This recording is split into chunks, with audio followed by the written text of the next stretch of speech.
You're listening to Tabletop Arcanum, a podcast dedicated to learning and exploring the hobby of tabletop gaming. Your hosts are Justin Taylor and Richard Geese, so sit back and relax as we talk, discuss, and joke our way through the hobby we love so much.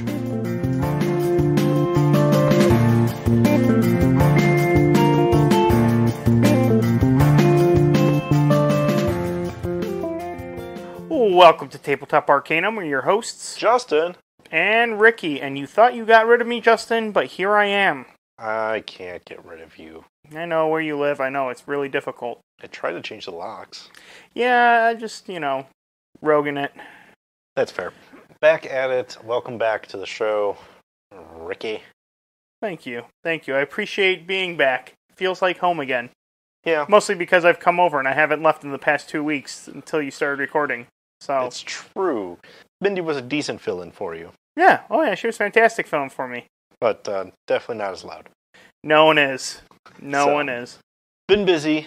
Role recap-wise in quarantine. Like, I've been recording. I've been talking about what I've been playing. Mostly it's really just been whatever we've been reviewing.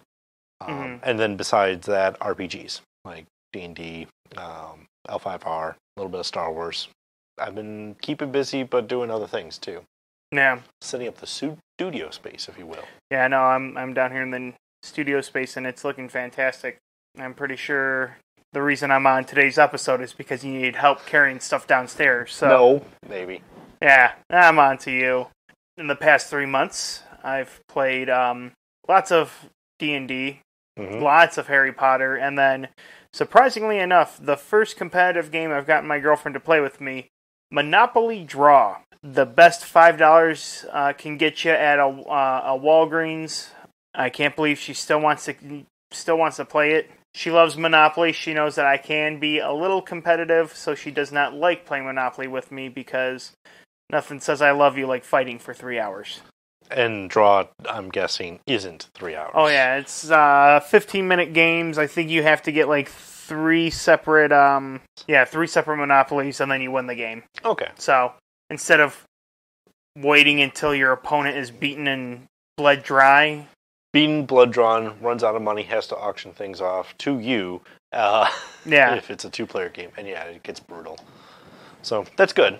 It's good that you found a quicker Band-Aid version of Monopoly for you guys. It's been exciting because we've gotten some new publishing feedback. We did the Stargate RPG review, which then got more contact with Wyvern Studios designer, or lead designer, title pending, as you'll hear, reached out to us and wanted to talk to us. So we set up a interview time with him, talked to him for a good chunk of time. You were able to join, and we had Alec and Wyitt join us, who were my playtesting players. Ken was not able to join us, but we had most of the group there to kind of bounce off ideas and see where the game was going, where it was heading. It was just a blast. We had a real good time talking. So we welcome you to listen to that segment with Mack Martin from Wyvern Gaming Studios. Enjoy. Welcome and thank you for joining everybody. We have some recurring playtesters and our co-host Ricky, as well as we're being joined by Mack Martin from Wyvern Gaming. Welcome everybody. I appreciate your jumping in. And why don't we just say a round of hellos, starting with, we'll start with Ricky, go to our guest Mack, and then we'll get to our playtesters. I'm back. Hello. It's awesome. Yeah. Hi, Ricky. Finally. I'm great. This is great. Hi, Mack. How are you doing? I'm well. How are you? Excellent. I waved even though no one can see me. Exactly. We're all smiling. We're all having a good time, but it's an audio podcast, so yeah, some of that's lost. And then we're joined once again by our Abadonian player, Alec. Hello. And our totally got snuck into the Stargate program, and then they made him stay, Wyitt. Hello. And unfortunately, our Jaffa is preoccupied off-world and cannot join us for tonight, though he wished he could. Welcome, and thank you again for joining. Since, Mack, you are our special guest here, and the one kind of more ingrained into this program, the game and the program upcoming than we are. Why don't you tell us a little bit about yourself and your background and where you came from here? Oh, well, let's see. I've been designing games for, I want to say, nearly 20 years now. I cut my teeth early on, podcasting and gaming like everyone else. Got a degree in game design. Started work at Fantasy Flight, working on the Warhammer 40K series. Worked at Weird on the on Malifaux, that role-playing game and miniatures game for their second edition. And I've just been kind of kicking around doing freelance work here and there for a few years, and now we're working on Stargate. Getting that ready for 5th edition. Or getting 5th edition ready for it is more appropriate. I don't know if 5th edition knows what's coming. All right, and then one thing I always like to ask our guest, Mac, what have you been playing lately? What's hitting the table for round you? That's a long list. That's a shockingly long list. I have what I would call a very aggressive playing and testing schedule. I maintain a minimum of 4 games a week that I run, all of which at any moment know that I could show up and be like, well, we're not playing our normal game tonight. Here's some Stargate stuff we got to test. So none of those are typically Stargate. I guess start on Monday. My Monday game used to be a Rapin Athak mega dungeon crawl, which was kind of like a gold rush. There's a mega dungeon that I discovered, so adventurers are going to it as and building up the town around it. Very like Deadwood meets D&D. But that one now just translated into a World of Darkness used to do Harry Potter. Very different campaign. Okay. And then my Wednesday game is another dungeon crawl that I'm just building for a friend. And then my Friday game is that like big sprawling one we always takes years and years and years, and there's kings and queens, and we've got bloodlines and players are playing people's children and all kinds of craziness. And then my Sunday game was a superhero game, and now we've started doing Shadowrun. And I think my Friday game is about to switch to Shadowrun now. It's just really a lot of upheaval happening. That is a lot of gaming. And you said those are all games you run, right? Yeah, I do get to play in one game every week on Thursday. My friend Will runs a game, and I'm playing, War for the Crown? Pathfinder's War for the Crown. Okay, yep. I get to bust out my Cavalier next to my fiance's opera singer. It's fun. Oh, that's a dangerous duo. So yeah, that's a lot. But you're mostly an RPG player. Do you do any tabletop board games at all? Oh yeah, tons. Right now, I'm working through Pandemic Legacy. Season 1 or 2? Season 1. Season 1 still, unfortunately. Excellent. And what month are you in? We're in I want to say March.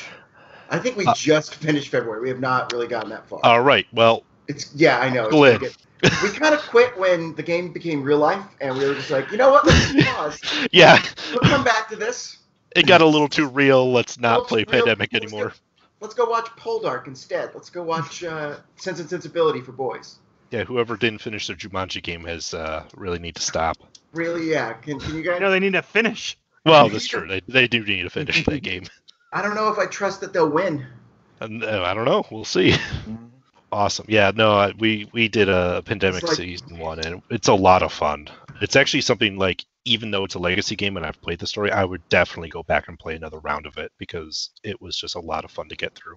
One of the rare treats of working at Fantasy Flight, I shouldn't say rare treats, one of the rare treats of, really big treats of my life happened at FFG. It made it sound like FFG was awful, and it was great. I got to play Risk Legacy through with 3 other guys who really wanted to play it like it was Risk Legacy, right? No one took too long with their turns, but nobody was not paying attention. Right. We had a great time.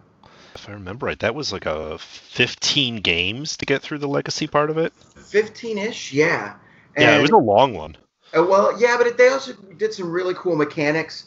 For instance, they introduced mechanics early on into the whole system where you weren't playing until one guy was remaining. There was a win condition everyone was going for, so we were all playing until one guy won, which is an important change to keep Risk fun. Right. Yeah, no, I definitely agree, because I started one of those, and then the group kind of fell apart, but I do remember the changes that they made Risk at least tolerable again, opposed to this long drawn out thing that never ended. I mean, I've always liked that version of Risk too, but I'll take the speedy version. It still felt like Risk. Right. It's good to have both. Like, I used to play a lot of TI3 and Twilight Imperium 3. And that was I'm setting aside a day or maybe weekend for this. I knew that. I'm in prison. I want the long version of Risk. Right. That was my Friday night for a good year straight, is playing Lord of the Rings Risk and just hating all of my friends just forever. I still hate them. They're not that great. Terrible Of course, people. I also play a lot of miniature games, and I'm playtesting another one, and I'm just, all kinds of stuff. So, just keeping a little busy, right? As busy as I can humanly manage. Awesome. Especially in quarantine like this. Right. That's great. Glad to have another long-lasting gamer with us to join in on this discussion today. So let's talk about Wyvern Gaming and the Stargate RPG, because that's really what we're here for. That's what What is your role, Mac, with the Stargate RPG? What is your... Well, I think my official title, maybe, is lead designer. Designer at the very least. I am the guy who converted everything to 5th, built the rules for 5th, rewrote where 5th needed the rewrite, and I'm also handling a lot of the actual text layout. We had a graphic designer build, obviously, the graphic design packages. The art is done by other people, but I'm the one kind of responsible for the document, because that is the physical way in which people play the game, so it's important that the designer really puts things in specific places to make things go smoothly. Okay. The other thing I've definitely learned, mostly through board game manuals, is how one designer, one person thinks of where something should be isn't necessarily where other people think it should be. I'm choking because that's it's funny, that's the only thing that is my primary task is, all right, where does this box need to go? During all this, building everything and designing everything, what have you found to be just the biggest challenge in converting everything over to the beta right now? But honestly, the hardest thing is 5th edition and Stargate, while not incompatible, they're obviously not incompatible. They are achieving different goals, especially when it comes to the combat simulation, especially when it comes to the moment-to-moment, session-to-session gameplay. D&D is designed, 5th edition is designed to play like most people are familiar with old school D&D playing. But something like Stargate is more tailored towards recreating the excitement and fun we all had watching the TV show. Getting to feel like you're a part of that show's story, not something that operates in the Stargate universe but differently, right? This isn't a Stargate but dungeon crawl. That wouldn't really feel Stargate. So creating a game that simulates that isn't impossible, but it does require new mechanics, and it does require that the system itself shift focused away from combat encounters solely. Obviously, this is a military campaign. Combats happen, and you want players to feel like those are tactical and strategic. They're doing things that a military unit does. But an adventuring party and a military unit are very different combatants. Mm-hmm.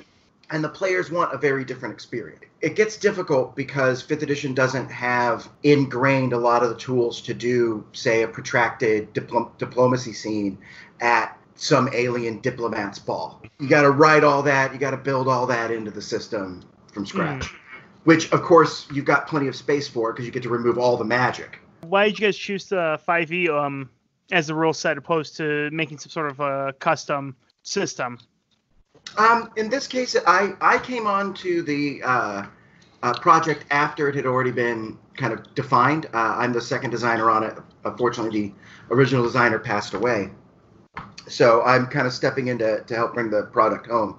But from what I understand, not to put words in other people's mouths, the goal with 5th edition was accessibility.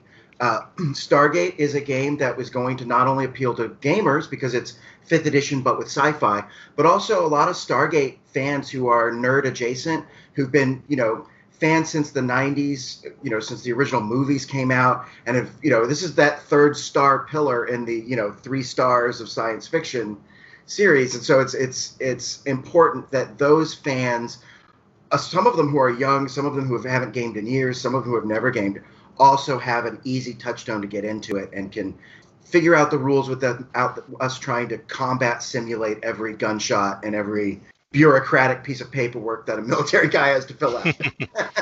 Yeah, the briefings and then the debriefings and then the mission reports. You know, mission debriefing really works in a campaign, though, because if it gives you a chance as the GM to come in as, PK lawyer or general or even, whoever's in charge of your Phoenix team and read them the riot act when they do something crazy, or at least fill them in like a few weeks later they find out what happened, right? Like, right. It lets them know what happened with the stories they're interested in or just interacted with if you're not doing your job that great. With everything going on right now, coronavirus, all that fun that comes along with it, you guys have pushed back the release of the game to 2021. Originally, it was supposed to come out this year at Gen Con. What kind of challenges or benefits did you kind of see from that? For me as a designer, it's nothing but benefits. There's never a time that more time isn't good to me. We're already in playtesting. I've got testers playing it. At this point, it lets me put more stuff in the book. Right now, I'm working through our background chapter and getting it kind of where we want it to be so that it brings both new players and old players up to speed. We got a lot of cool elements down in the town that's near the Phoenix site and that sort of thing. Building that kind of world, it always works better when you have more time, because the more players who ask questions, the more players who interact with a weird corner case. I learn more from when players misread my rules and play it wrong than sometimes I do from when they play it right. Because if they play it right and I hit my mark, great. But if they read it wrong and played it wrong, that means I now at least know where to go and revise my text. It's just more time I have watching players play and generating content, the better the game's going to be. And I'm just excited for the time. That's excellent. I mean, it sucks because, this isn't the reason you want the time. But right. As a designer, I learned long ago to never complain when you get extra time. The company or business side point, it's always, okay, let's go. Let's meet those deadlines. And this is the opportunity you as a designer get to say, hey, now we have more time. Let's make it even more polished. When the business side of producing a game is like, we can wait, you're like, what? Okay, fantastic. Let's go. I got plans. I got ideas. I got 5,000 words a day to meet. Let's do it. How long do I have? Let's fill it. Ricky did not play test with us, but did go through the PDF and at least saw what you have so far down. Circled all my typos. Not all of them. Let some other people get some love in there for you. But I know when we got connected and started talking a little bit, it was like, okay, since you're the designer / maybe lead designer, depending where that title ends up falling for you, you were like, it's different things you put on your resume, so. Supreme designer, then I'm going to go with that. High Lord Commander designer. There we go. High Commander General or high Designer General. System Lord. System Lord, yes. Systems Lord. Systems Lord Mack Martin. You name it. Systems Lord. There we go. Yeah, if you do end up using that, it's okay. I think the joke would be a fantastic one to have in there. This is the one product I could get away with putting System Lord Mack Martin in it, right? Right, exactly. There's never going to be this chance again in my life. If I don't take it now, what kind of fool am I? So I know Alec came up with some ideas and questions for you. But Wyitt, did you have anything to start off with hers? Because we started with Ken, Alec, Wyitt during our review, so I wanted to flip that a little bit, give you the first shot. I was hoping that was going to be the plan for this time too. That I could come up with something as we go. Uh-oh. I mean, I've got some random comments and things, but it's not really question type things. Like, go for it. The floor is yours. Or going back into the actually, I suppose it could be formed into a question. From a design standpoint on the layout of the book, I noticed that it's got the kind of sidebar that lists kind of what chapter you're in. Was that something that was done for ease of determining where you are and finding things in the book, or was that something that just is there for a placeholder? No, it's definitely there for ease of finding your location in the book. The idea there is no matter what you do, at some point as a GM, I have to go to the rules. If I have to, everyone has to. I have a very specific philosophy when it comes to gaming. I don't hide my dice rolls. I don't need those tools to fudge my game the way I want it to go. If I need to make something less deadly, I can do that without the dice rolls. Now, not everyone can do that. There are new players. There are campaigns that doesn't work for. the way I run my games, it works for me. And I always like to go to the text when my players have the question of, can I do that? For me, the rules are there to empower the players to do their things. That's what tells you, yes, you can cast a fireball. Here's how it works. So I never want to go against the text if I can help it. That doesn't mean I won't mutate the text and give some guy a lightning ball instead, right? That doesn't mean I won't have have that helicopter have a really big machine gun. But it does mean that I don't want the players to feel like the game doesn't operate the way the dice said it did. For that to happen, for me to be able to look at books during gameplay, it's much easier if I can fan through them and see where things are. One of the things you don't notice that is part of my job is to put art at specific locations where they're much more likely to be spotted if you are red-green colorblind, and if you are left-handed versus right-handed and might be flipping through the book in a different direction than most people. There's a lot of things that we do with art to give visual markers to the user who's just flipping through the book looking for that. Like, where's the guns again? Oh, here's a 2-page spread that has a lot of guns on it. So when they're flipping through fast, they can stop and find what they're looking for. And when we make this into a PDF, that sidebar doubles as a link where if you just need to jump to chapter, you'll be able to click over to it. It doesn't do it yet because I don't have the, that's later in the process when you set those things up. But, it's just there for usability.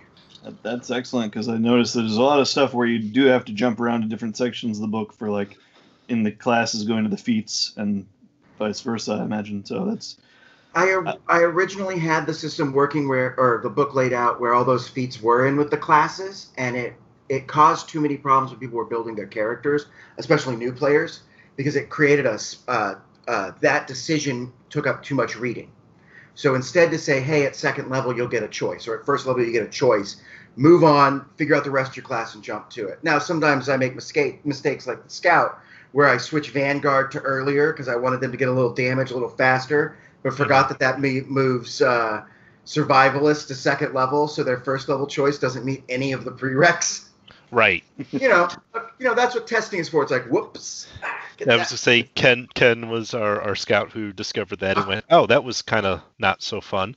But it's funny, that's why you, like you said, that's why you playtest. What's funny is one of my other playtesters had told me about that. I'd found it in another game, and I had literally fixed it the day before I listened to your podcast. And I was like, son of a gun. Well, the good news, though, is the fact if one person discovered, another person also discovered, and so it was a good fix to make then. Yeah, I'm definitely not debating the fix. So, yeah, it's really good to see stuff like that come through.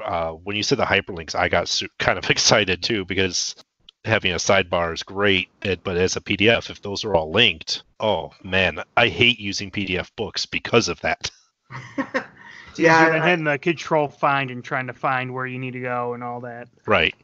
Yeah, hopefully I can make, there's systems in InDesign that I, as a designer, haven't used in a few months, so I got to go back and brush up on them. Mm-hmm. But you can make every page link, or every page, reference a link, things like that. There's a lot you can do to add to the usability, but that's always the last thing you do. Right, because who knows where page XX ends up. Right. Who knows when I might collapse 3 chapters into one, where it's like, this doesn't need 2 chapters. Beautiful. Wyatt, do you got anything else? At the moment, I'll shoot it over to Alec. Alec, all right. Go for it. All right, so I do have some stuff.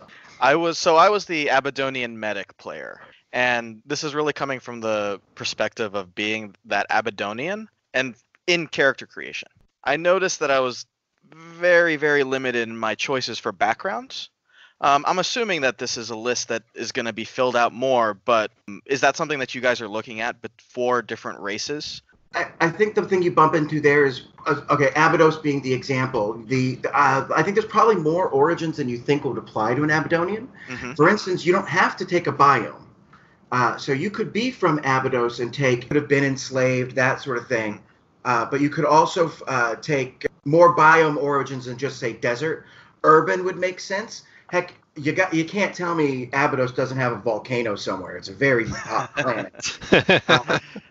But even then, being Abadonian doesn't mean you didn't live on a starship or come from a mountainous region, even though it's portrayed very much as a deserty planet. I think there's certainly more options on the origins than just the desert one, right? Urban right away makes sense to me. We see that city in the first one. But by choosing to play Abadonian, it does somewhat limit your specific choices because that world has been fleshed out. And as a player coming from that world, that's should feel intrinsic to your character, right? You should feel like you're from a desert planet because you're Abadonian. And one of the things that Abadonians have is a resistance to heat because they are from a desert planet. I can't think of an Abadonian who wouldn't have that ability, right? And so, sure, it does feel a little limiting when you've chosen Abadonian, but what's key is that the system allows you to choose Abadonian accurately, right? That's what you're going for there. Is I want a player who goes, if I'm playing an Abadonian, or if I'm playing a Texan, what do I do, right? Oh, okay. Well, I'm from Amarillo, Texas. That's right up near the Panhandle. It's a small town, but I accidentally caught I'm a small town customs agent who just happened to catch some people smuggling alien artifacts, and now I've been drafted, right? Like, well, got to keep this a secret, and you're not going to keep your mouth shut unless you're on base. You're coming with us, right? Like, that's the guy you want to play. Your group's loudmouth, oddball, who's there because it's a TV show, and no military would ever really use a guy like that. I want from that all the way to buy the books. I studied under Bratak. I am a Jaffa Matak master. I'm as Stargate as Stargate can Stargate, We got to run that whole gamut, and that's kind of the goal of the Origin system. I think that makes sense. Although we did add a few more since you tested. I think I added Oceanic and Teacher and Student as new background Origin options. Okay. That sounds good, and I didn't consider picking anything other than Desert again because it was fleshed out. But there was very good points on the other ones that I could have picked. I tried not to choose the biome, and then so the racial ones were the real ones that I looked at, and I was like, they're very limited on like 4 races. I think even Tauri only had 1. 1 for each race is what I've got in that section right now. I don't believe there was an Abadonian one, if I recall correctly. Abadonians are human. Yeah. But it was human Tauri. Human or Jaffa. The human one is a Tauri background because I need to give the background for the majority of the people operating there. Okay. As Stargate is a U.S. Air Force operation in the fiction, that means the majority of the people operating at, working at the Phoenix site are going to be United States Air Force personnel. Sure, the Phoenix teams are assembled from a melting pot of alien races, but the guy who cooks, the guy who, fixes the lights, the guy who, packs all the ammo and maintains the stores and all that support staff is going to be majority United States Air Force. For the human one, United States Air Force is the canonical background in that section. Keep in mind, I don't think of Abadonian as its own race. I think of it as human. It's a flavor of human. Jaffa, depending on which way you're going with that. I'm sure there are plenty of Abadonians who got the pouch in their Jaffa. Moving on from that, I did have a couple of just questions, thoughts on the way that the pacing of the game is supposed to be laid out. I'm coming heavily from a 5e background. Pretty much, like I'm a little younger, so 5e has been the dominant D&D system my entire adult life. Sure. Pretty much. How many encounters a day is this game designed around? Is one thing that I'm kind of curious about. When I tend to run between 3 and 4 encounters per session. Now, if it's sometimes that's smaller encounters. An example is one of the sessions I recently ran, not to get too into the weeds on our personal plot line, but the Phoenix 3, which is the team the players are playing in one of my test games, has to go back to answer to Senator Cartwright, who's a nice generic senator-y name. I'm sure there's a real one, but it's not based on that guy. I don't know all the senators' names. Sorry. And so they're dealing with this fictional senator with some appropriation stuff, and there's a weird bit where they've kind of had to quarantine because I'm using some replicator, fun stuff, and there's a weird plant thing that's happening. A lot of plot line that they have to go talk to a senator about, right? What they are and aren't authorized to tell him, and can he be trusted because of this and this? Like it's some of that kind of thing. We opened that one up with an encounter as they were fighting their way back through, like.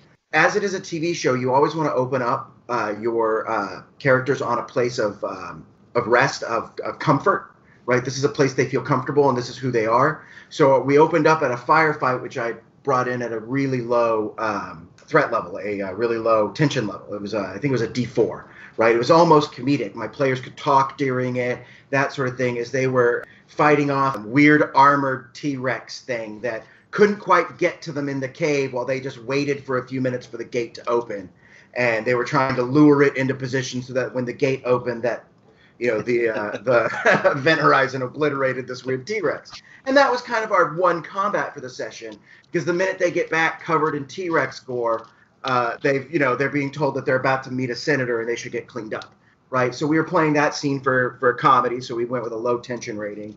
Then we came into a minute where they had to talk to a member of a House Ways and Means Committee who was trying to get information from them outside the normal channels, but he was applying pressure to them on it because he wanted to go into this meeting that was coming up with some more information, and they had to deal with that in as political a way as possible, because, which is a bad position to put these guys in, especially since one of them is Unas, and that's hilarious.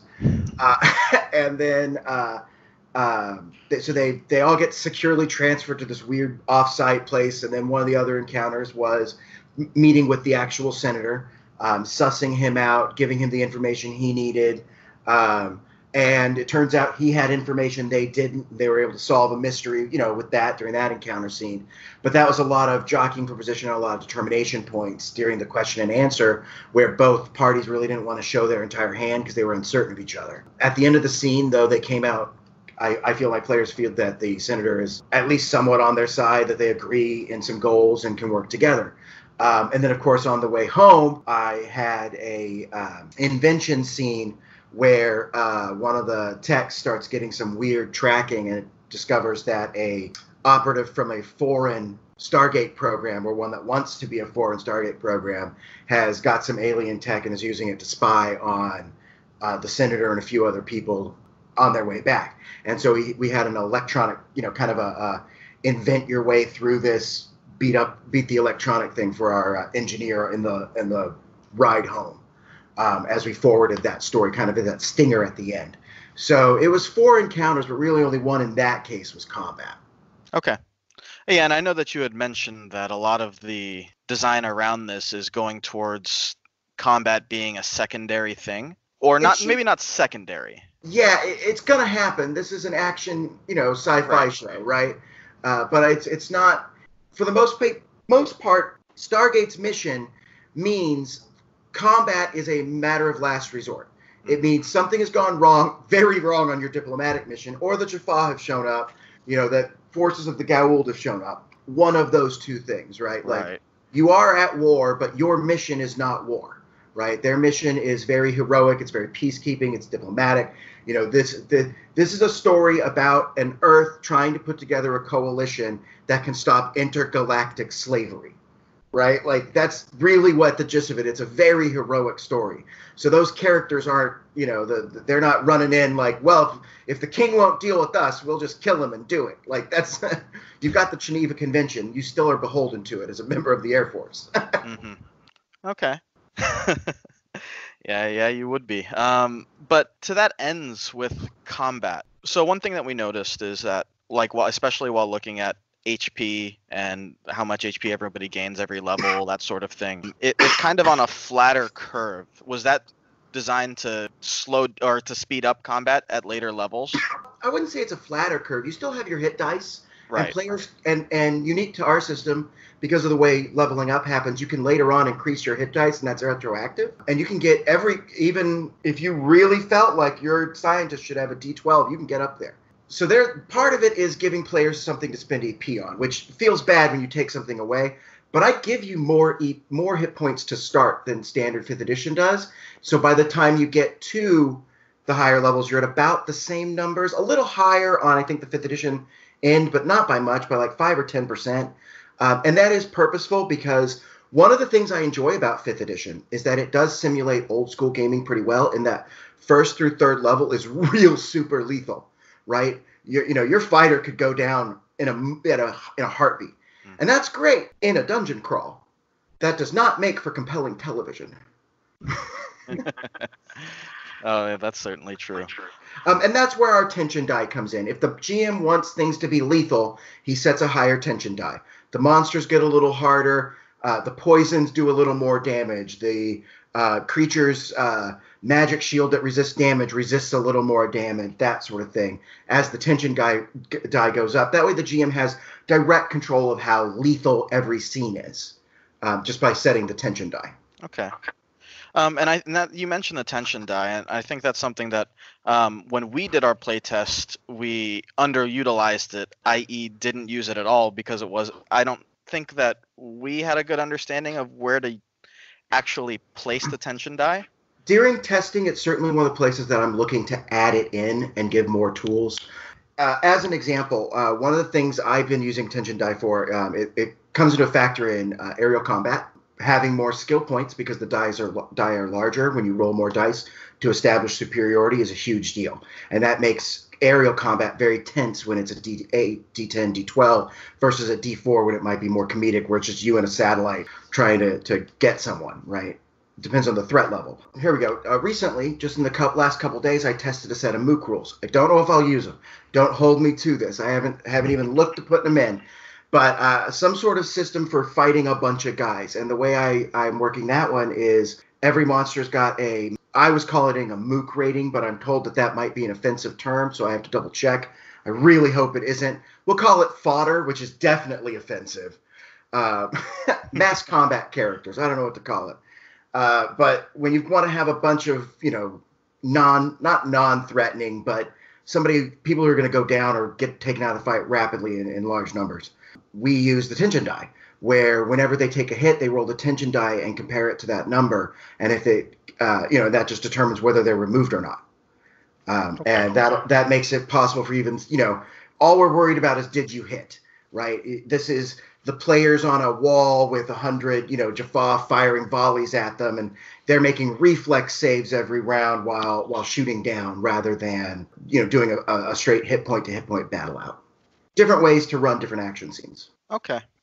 And yeah, I think that's something that obviously it wasn't in a place where we could use it, but I'm looking forward to seeing that as a fully fledged system in the game. A lot of monsters are going to have effects that trigger off of it. Okay. And I was going to say, I think in the playtest book that we were using, there wasn't much as far as like enemy stat blocks or monsters yet. So that it was like the tension die was talked about in the book and is in there, but there really was not a very clear way, at least in the test part so far, to use it. Yeah, the test bestiary is mostly numbers focused, where I want to make sure that the actual underlying engine from 1 to 20, works. And I want to make, because I've made some changes to it. We're using firearms. Everyone we're using ranged combat makes for a very different encounter, and it's difficult to do on a standard grid map. A lot of when I run firefights, I tend to use a top-down aerial view, like a military shot, and then all my players have tokens, and I'm just telling them how far things are, and they're moving from cover to cover and doing their stuff that way. Grid maps, they'll function, but when I use them, it's more like, here's your guys on a grid map. Here's 100 meters of gap. Here's them. Right, so they know that where the wiggle line is 100 meters. So it's there's a different kind of encounter that happens when you're talking about firearms in a military scale. Something that I need to make sure the numbers are really tight on before I start expanding and doing weird things with my bestiary. Got to make orcs before dragons, Right. Okay, I think I had like one or two more questions. Sorry that I'm taking up so much time, Justin. Go for it, Alec. I got nowhere to be. All the options that the classes have as they level up, and what is your intended level range, or maybe not your intended level range, but what level range do you think works best with this system? Well, the correct answer is they should all work best, but the reality of it is a system that's based on a D20, especially something with the bounded accuracy system of 5th edition, I think works best when not at specific levels, but at certain party compositions, especially when you want to give players in 5th edition things like magic spells, world-shaping abilities. The ability to cause an earthquake at high levels is, a danger to kingdoms. And so when you've got a system like D&D, there's obviously, typically, at least that's not as true in 5th edition, but in previous editions, marshals, races. And that was because of how the systems at the time used a game system that uses a D20. 5th edition with bonded accuracy kind of tilts that a little bit on its head, where both sides are a little more equal the entire way. And I think 5th edition for me, operates smoothest between 5 and 13. Some people say 7 and 11, but I think it's a little broader than that. Our system, I feel, works good 1 to 5. It lets you know what you're playing and lets you know what you're supposed to do. It gives you roles that you're supposed to meet in a typical Stargate mission, right? Like if Stargate hired you, you fill one of these needs. But as soon as you hit level 5 and we break out into the do whatever you want, I feel it does empower players to always make sure they've got a little something every level that helps them keep up. No matter what, you've always got a time when you're like, you know what, I'm just going to take my con from that 13 to 14. I know it's 9 experience. That was 2 game sessions, but I'll be darned if that's not 12 hit points right now. There's a lot I hope players can do. I can't ever think I'll ever get it perfect, but that's one of the big things that feedback does for me, especially when I get players that are starting to hit levels 12, 13.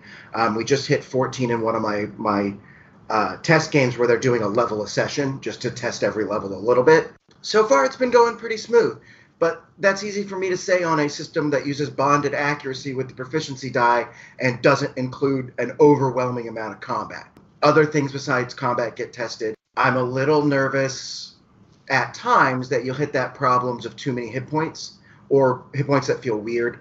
One of the problems I always had with 4th edition is that a rhino has 46 hit points. Name one person with more hit points than a rhinoceros. Show me this human being. Show me this human being.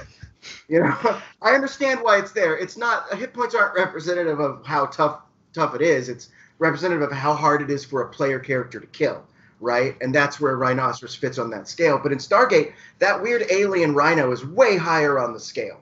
That thing's a problem. A cow has more hit points than you think. That's one of the things we've talked about in testing is how many hit points should a cow have. I think we actually looked at the cow stat block that was in the handbook, and I think it was very strong. This is the problem with hit points and firearms. Unless I've got people die, like I made a quip the other day that unless you're making a con check against Hydra Shock every time you get shot, I don't know if it's realistic enough. Mm-hmm. Right. Your ranges are affected by the curvature of the Earth, people. That's just physics. Let's talk about that. But I'm being flippant. Guns is really difficult in 5th edition. It really is, because not only is hit points a bad way to describe guns, and ranges don't feel right if you know guns. If you've ever fired a gun, if you've worked in the military especially, the range system in D&D works fine when you're talking about dungeons with a bow and a crossbow. With thrown weapons, that sort of thing. It does its job. It doesn't have to be complicated. That's not what the system's combat is built around. A military sci-fi game, they've got a lot of guns. Yeah, bar brawls happen. Sometimes O'Neill has to punch a dude. But, that's not the core of the combat. So 5th edition, trying to not only make it do guns, but now make it do TV guns. So now I have to simulate a reality that doesn't exist and never has. Right? So that jump is really, really tricky when you're also trying to make a tactical game that players can make decisions in that matter. In a tactical game, you want success and failure, and you've got to build a system that doesn't punish failure so heavily that success isn't worth trying, right? That's where people have to run away too much. That's where people can't run across that gap and risk a few hits from a gun. And so realistically, you can't run across a 20-meter gap hoping that covering fire gets you there. The soldier can't do that. That's a great way to die, But in a movie, in a TV show, that's how we show character bravery. That's how we push the plot. It's really hard to play that right chord. That's where playtesting and listening to my players comes back over and over and over again. Right now, what they don't know I'm doing is every time they complain about something like, I was in the military and this is how I think it should work. I'm like, well, that's a feat now. Ha-ha. I don't have to rewrite my rules. That's 3 experience points, sucker. Sorry, you forgot that you're high level. Take the compliment. Right. So I think right now, to answer your question in the most roundabout way possible, politics, you can't see, but I've got I'm doing the Clinton thumb thing. Right now, I've been having the most fun running from 1 to 5, where I get to introduce new players to Stargate, because that is just inherently fun. Stargate is one of those really rich properties that has a heavy fan base, that really has created a lot of cool tools online, that has a studio that does really want the fans to be happy, that really wants cool Stargate stuff happen. They know who they are. They know what kind of stories they're trying to tell, and they're not ashamed of it. And it feels a little bit for me like some of the really good TV universes we're seeing. I've lost my thread there, because it's so tricky to stay on that really narrow combat line in a game like this. I was saying it's 1 to 5 are the most fun because I'm introducing people. And then tactically, I'm really enjoying once you've got about a +4 on your proficiency bonus, I really look at it more proficiency bonus bandwidths. I think that's how we're talking about doing our living game systems, our living, our organized play, is we want to do it in proficiency bandwidths. Because I think that really, for D&D, that really describes how powerful your character is more accurately. And I think 4 and 5 are the best one. And by 6, I mean, I've got players commanding starships and crazy stuff. I've gone completely off the rails. I can't even. One of my games is a fighter wing of the new fighter jet that all my players are all playing pilots that nevertheless end up doing. That's the one where they had to go back and talk diplomatic missions. So they've got their, Baron von Richthofen, Jaffa pilot, Death Glider pilot out there. I'm doing a lot of, I'm hitting all the World War II fighter pilot tropes in that game. Well, Richthofen would be a World War I fighter. You're right. That's World War I. You're right. But our game is less.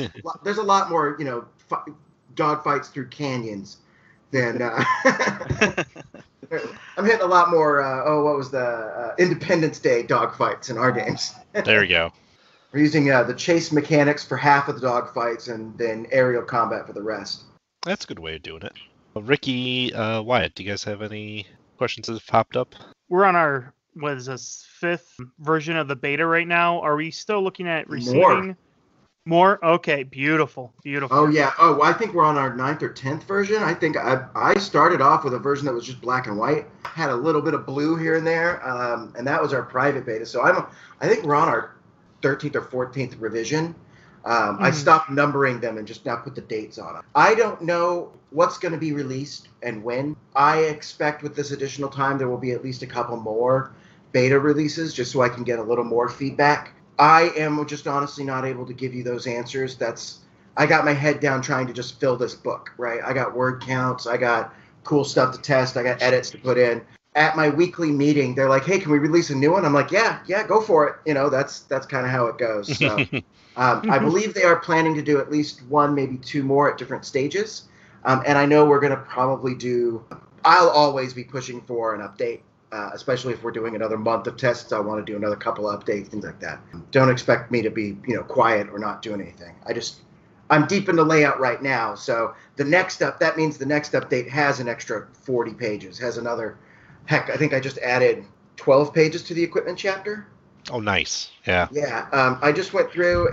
At one point, I'm like, I've got some space. I'm going to list out things the Air Force has. Sure, we've never seen a parachute used in Stargate. That's not to say a Stargate can't be on the edge of a cliff and some guy's got to do some base jumping right out the Stargate. That's interesting. How the heck are they going to get back in there? Figure that out before you deploy, guys. That would be an interesting conversation on the other side. It's like, yeah. Hey, we should have thought of something. That's actually awesome to hear, because there's so much to the Stargate universe that you can hit on. That, we never really did see them use parachutes before. Right, and as a role-playing game, it's one of the things players need is tools to solve problems. That way a GM can give them creative problems, and they can, as a Stargate team, solve the problem, because that's what we see happen every episode. The team solves a problem. Not to oversimplify stuff. True. Sometimes the problem is a Death Glider and a Gould System Lord. Sometimes the problem is a very nosy NID agent. Yeah. Sometimes someone decides that Carter is doesn't have rights, and he learns a hard lesson, that man. Why did you have anything that you thought of? No, I think everything got covered at the stuff I jotted.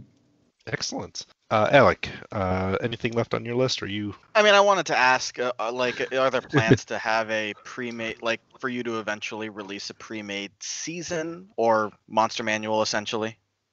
So I am not able to commit to a lot on that right now, mainly because I am the rules guy. There is a completely different set of people writing our organized play. Now, I believe that the goal is to write it by the season, and it will be episodes like you were playing through a season. Okay. Now, I don't know what they're doing. I know very little on that side. I know they've got a seasonal big bad threat that, the 13 to whatever number of episodes they're doing follow. And I know they've got a system in there. And a lot of it right now is them trying to take my crazy encounter system and turn it into adventures. So I try not to bother them for too much. They've got enough work on their hands interpreting my insanity. But when it comes to bestiary, I do plan to add a lot to the bestiary. My goal, but please do not hold me to this if we've had to make cuts for page count. My goal is to include every creature that the Stargate teams encounter in SG1 seasons 1 through 6. Series officially starts in season 6, so I want to include all the monsters through the end of season 6 so that the GM at home can start an episode, and if he wants to, be able to have his story happening in the background of the TV show. That, a lot of those questions that we see them just kind of quip about, things that are mentioned in sidebars, things like that, you can explain or delve into. You can do a lot of that fun at-home character, world building. It's your table canon, and that's the fun part of this sort of thing. Is this other guy who did this other thing that, you've always thought it was weird that the Death Glider showed up right then. Well, why is that? Well, here's this whole other stupid adventure where this team snuck in after the SG-1, is on the same planet as them, and we see them in the background as your team runs around. To get that, I really need to do everything they fight. So you got to be able to build Jaffa 1 to 20. You got to be able to build a variety from rank and file, because you need level 19 rank and files. The bad guys got to keep up with the players. Sometimes you do way lower levels and you let the players mow through them, but you got to have a full gamut there. You got to have every monster. I hope every alien creature they encounter, every alien race at least that they encounter, even non-combat, because the stats have to include all of their social encounter, their story-driven encounter mechanics. You've got to know that somewhere in that book there's a diplomat, 1 to 20 diplomats, so that no matter what, a GM can be like, all right, I'm going to grab party's level 15. This is a diplomat that can kind of bully, but not too easy. I'm going to grab the level 11 diplomat. I may do it by proficiency bonus to save myself page space, but you need to be able to just jump to a diplomat and be like, this is the guy you're talking to. Here's his vague determination. Here's what here's how he responds to things. Here's a character that you can flesh out and try and convince to let you into the ball, whatever that story is required. That's fantastic, actually. So that bestiary section needs a lot of love, and that's coming. Right now I want to get the encounter section. I've got about 8 or 9 more mechanics to get laid out and sorted through, because a variety of encounters is critical to being able to tell a show that doesn't feel repetitive. And each of those encounter types needs to be represented in multiple ways in different scenes. They need to lend to creativity. So once those are nice and tight, I can start building both combat and non-combat stat blocks for creatures to fit into those mechanics very, puzzle piece-wise. Yeah, we don't necessarily need to see the monster of the episode. Right. Every episode. Yeah, it's almost better if you see him every 4 or 5. Mm-hmm. And as we've been discussing, Mac, I've been, kind of brewing and thinking on where, maybe some of the stuff has happened, because you mentioned the game itself is set season 6 of SG1, which is before Atlantis, before Universe, even were like a fever dream, I think. Was there something about that season 6 cut that made it like, this is where we want to kind of set it and not really, go all the way at the end or too early? It was the brainchild, I believe, of Lawyer, who was the first designer, who wanted to set the game world at that specific location. He had an idea that the Phoenix site, which was this kind of coalition effort, would operate off of a secret planet where they had a DHD, where the Air Force decided, why have 1 Stargate when we can have access to 2? So they found this planet where they had a tunnel network and nothing was there. That Stargate was really defensible. So they built this secondary base, and this is where a lot of refugees come. They have what's called the Home Initiative, where which is I forget the acronym, but we give it in the book, where they're relocating refugees to other planets where other species have agreed to take them in. There's a couple of agrarian societies that are real friendly to foreign people. So like if your planet is overrun by Gould and we're just trying to save the 5,000 of you, then yeah, come on with us. We'll find a place for you, right? It's that relocation effort. So there's this real clear moment in Stargate canon where the races come together, right? Where the Rebel Jaffa and the Tok'ra and the that's that story arc in season 6. And so it felt like it was the right place for an event like that, for a secret base like that to get created by the U.S. government, who's dealing in a different way with the exact same issue that the characters of the Stargate are dealing with, right? The existence of alien powers, but that also means alien friendlies. How do we meet friends without making enemies? Yeah, and it's definitely like going through the Phoenix site prevalence, and it kind of felt like, okay, if you guys went too early, it just doesn't make sense because they're dealing with all the other plot lines and other story arcs and are still trying to make all those friends meet. Then again, if you go too far, then the Gould threat isn't much of a threat anymore. Right. Well, and it gives us a finite amount of a very large chunk of lore to create for. Mm-hmm. It does mean expansions are fairly straightforward if we get there. You always got your mind to, all right, what if there needs to be 3 more books? All right, well, what would go in those, right? So that's easy enough. There's a lot of fun toys and stuff in those seasons to put in there. Who knows what form that will take? Right now, there's enough work to do getting the book done. Right. Let's get the core book out. So you're always those are always in the back of your mind. But it's nice that it's a finite point. It's nice that it's one that makes sense in the storyline, that harkens back to seasons that, especially that the fan base loves. Seasons that are very Stargate, that have a lot of the episodes you want to show people when you're talking about how cool Stargate is, right? Like, oh, I can't wait for this one. Oh, this one's really cool, right? Like, and so for me, it's a sweet spot in the lore where there's enough that's been added since the movie that you can really sink your teeth into telling a Stargate story, but not so much that you don't overwhelm the guy who's like, Stargate, with who? Kurt Russell? Oh, I think I saw that when I was 13. Like, sure. That guy's at your game table, too. Yeah, I thought that was another thing. Like, I know Alec talked about it, and you addressed it, Mac, was the accessibility of 5e. One of those key factors, and I've seen other game systems leverage that, like, hey, we have this crazy cool world, we have this cool idea, let's just use 5e because it's the world's greatest role-playing game according to Wizards of the Coast.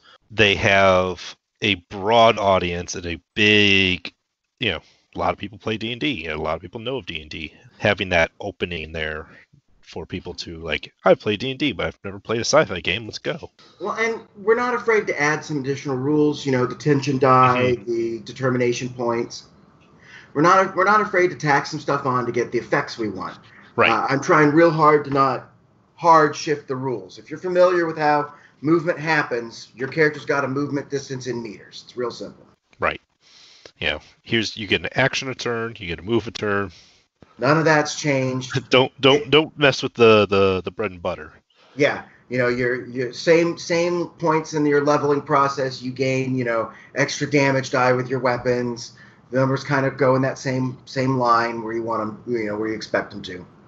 Sort of. I mean, we've got creatures at different points in the line because it's different stories, but the line is the same. We just decide at different points for the dots. One thing I know I mentioned it in the review and we talked about it in our review episode, but we were big fans of having the GM guidelines of how to write a season in your system. I think one of you guys mentioned West End Games D6 Star Wars, yeah? West End Games D6 Star Wars is one of Ken's favorite games. Wyitt is running it. You, sir, are a man of refined taste and a gentleman. And we ran a Stargate West End game system because we love the system and went it's just take out the laser swords and it could be Stargate, right? You can do all the things you want. Yeah, it's a great system. When I was young, I mean, I don't even know where you'd get that book. Those books are what, 30 years old. Crime and nettles. Mm-hmm. Yeah, I was like 12 when I got my copy. Jeez. What really blew my mind as a 12-year-old, just starting to be my group's game master, was that chapter on how to be a GM, where they laid out how to get ideas. Like Star Wars can be about something. Grab a newspaper, pick a random, even if it's about a bake sale, use that as your jumping off point. What's the weird alien bake sale that goes awry and you have a hilarious Ewok adventure for a few minutes, right? Like, how do you Star Wars anything? How do you make a game unique? And I've been using those techniques in Shadowrun and D&D and Stargate. Those are just good, solid storytelling techniques that really helped me shape my games. I really drew on it for inspiration a lot when I was talking about how to make a game that represents a TV show and does character story arcs with an overarching story arc that all comes together and ties threads and does it in 13 episodes. Right. And that's the thing that struck me is because being a fan of RPGs, and I've picked up my fair share of TV show-based RPG books across the years. This is the first one that I can recall that actually tries to show that point off. And I thought it was a really good touch to say, how do you make a Stargate RPG a Stargate RPG and capture that feel and make sure it's still episodic? Because we're all fans of the show. That's why we want to play a Stargate RPG. Right. I watched it when it originally released on TV. I was at my TV every week. Right. I canceled plans. I skipped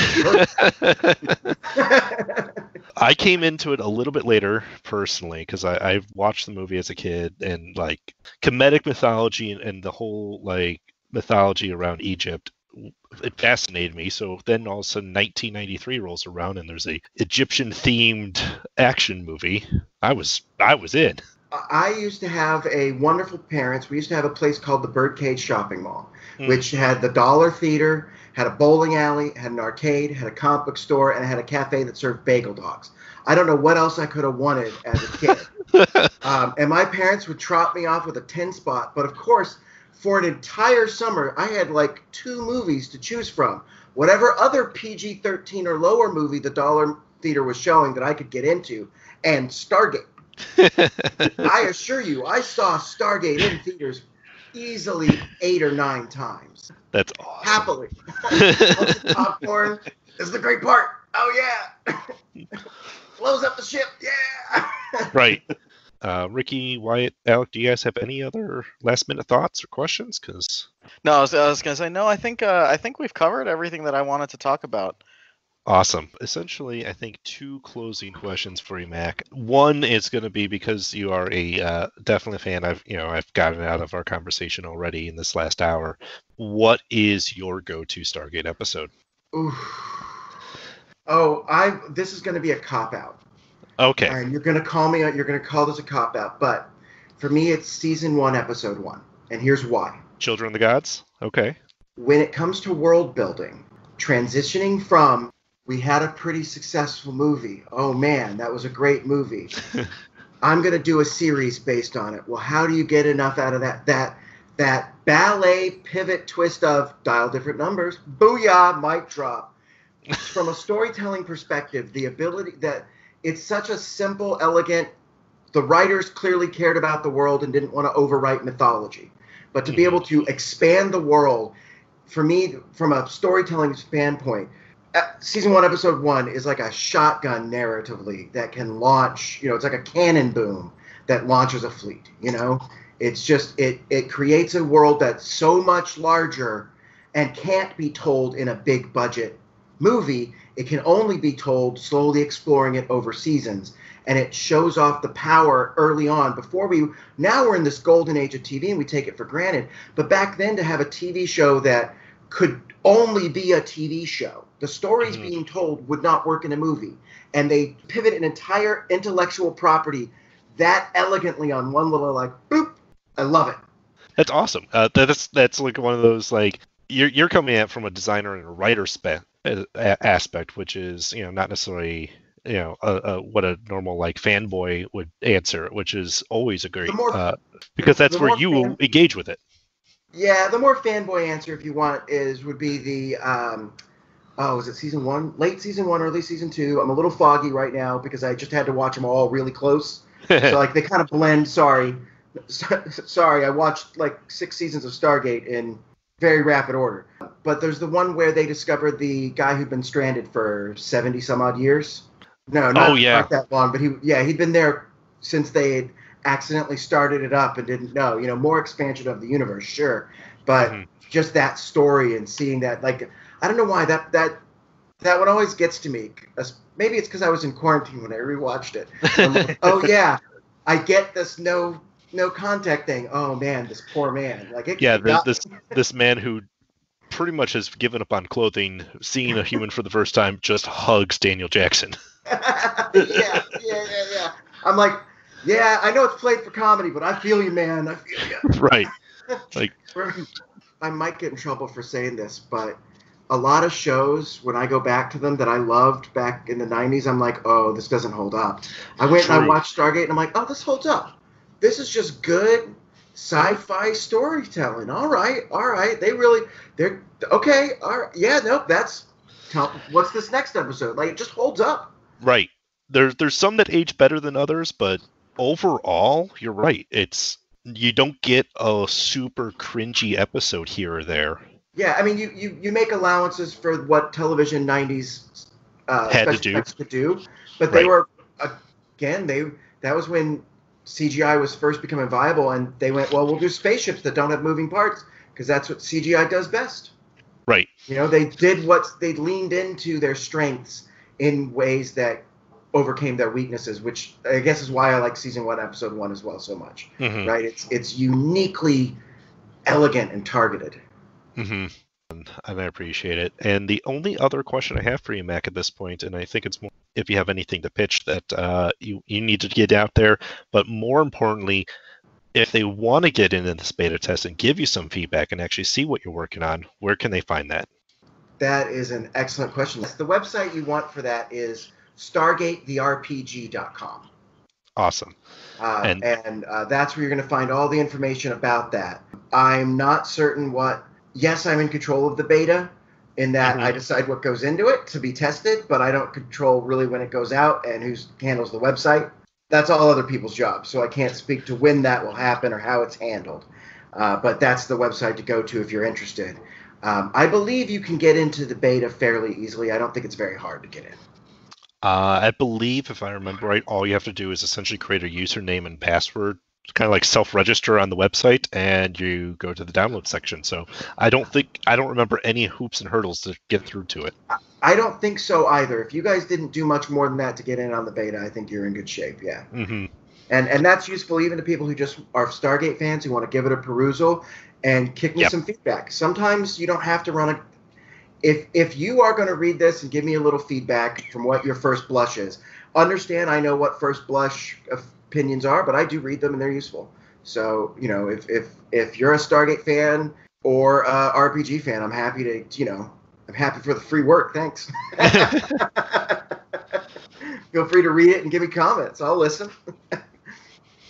Fantastic. I believe that pretty much wraps up everything we had questions for you. I hope you had a great time with us, Mac. I do thank you. Good social interacting. I didn't get a lot of that lately. Well, happy to help with that as best we can. And I definitely appreciate your time and effort here to come on and talk to us about it and give us, your perspective, your opinion, your candid way. I really appreciate the chance to talk about it. It's fun to talk about. It's fun to kind of bounce around, what the thought processes are and what the fans think and, that sort of thing. Mm-hmm. And once again, I want to thank Wyitt and Alec for joining us again on this episode because you guys were there in the thick of things between us and Ken were like, how does this work? How do we make a character? How is this different from what we already know? So I appreciate you guys' time and effort and energy in this too. Thanks for having us. And Ricky, keep being yourself. I'm here. We'll call it a wrap, and thanks again for all your time. Hey, thank you very much. Welcome back, and thanks for listening to that interview with Mack Martin. Right. It was a lot of fun. We had good times with it. Can't wait to see what's coming up next and down the road with Wyvern Gaming. So keeping track on that. As we kind of joked about it, we were even, we might actually have a live session or something with Mac in the future. So stay tuned for something of that nature. I'm kind of excited to get that set up once a little bit more comes off his plate, so he can do it for us. Coming up next episode is another special treat. We have lined up to talk to Sandy Peterson of Peterson Games. If the name's familiar, he's been in the industry forever, doing not only video games but board games and RPGs. So he's had his hand in quite a bit. Right. So we're going to be talking to him on next episode. So stay tuned for that. As always, thank you for listening, and keep on spreading the word of Tabletop Arcanum. If you want to follow us, we're on Facebook, Instagram, Twitter, Carrier Pigeons, all at Tabletop Arcanum. Send us your smoke signals, please. Yeah. And as always, thanks for listening, and happy gaming. And Justin, I'm crashing on your couch until the next episode. Oh man, the cats will be mad. Yeah, I'm like a big cat. It's true.